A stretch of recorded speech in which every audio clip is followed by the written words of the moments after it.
Don't forget to subscribe and leave a comment on this video saying I subscribed. Let's get into it.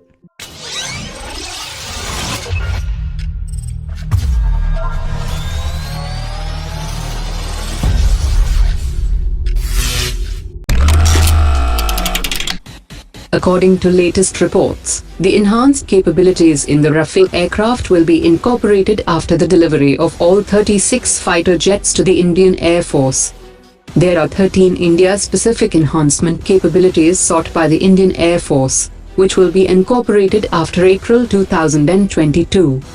After the 36th aircraft is delivered, the first 35 aircraft would be modified in India, and it will be done at the rate of 7 aircraft per month, so that all 36 aircraft would be of the same capability by September 2022.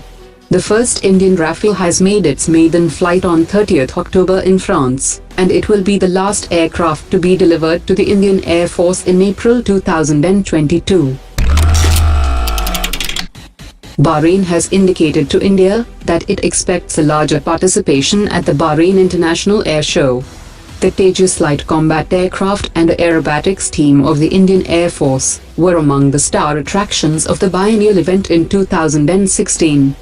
A strategic affairs expert has said that though the participation may not generate any immediate business, but such international air shows provide a platform to showcase the capabilities of the Indian military industry.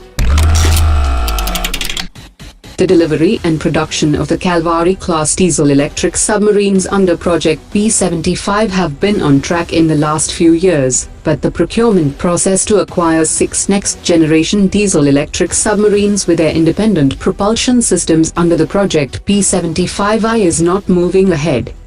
According to an expert, Mazagon Dock Limited and the Indian Navy should be allowed to develop at least 4 upgraded submarines based on Indian technology, which will lead to fast-tracking of new indigenous local design, and when developed with private shipyards, it will be a much more efficient way to utilize and spread the expertise in development of submarines, rather than Project 75I.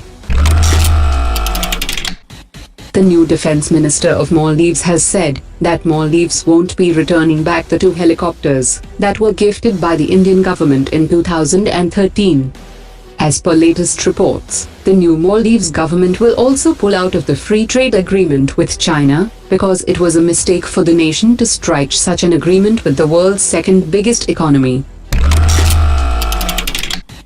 As the Indian President Ramnath Kovind visits Vietnam, the Indian government is planning to operationalize a $500 million line of credit to Vietnam to boost defense engagement with the Southeast Asian country. There is already a template in the form of a $100 million line of credit extended earlier to Vietnam, which it used to purchase offshore vessels from India. The Kerela government have signed a memorandum of understanding with Airbus BizLab India to set up an innovation center in the state. Airbus will also provide support and conduct regular workshops and discussions with experts from aerospace and defense sectors. The soldiers of Russia's Eastern Military District have arrived in India to take part in the Indra 2018 military exercise. A total of 500 Russian and Indian troops are set to take part in the drills, and the military vehicles will be provided by India. As part of the Indra 2018 exercises, the 2 countries will jointly plan peacemaking operations, coordinating the 2 sides' headquarters and ground forces units.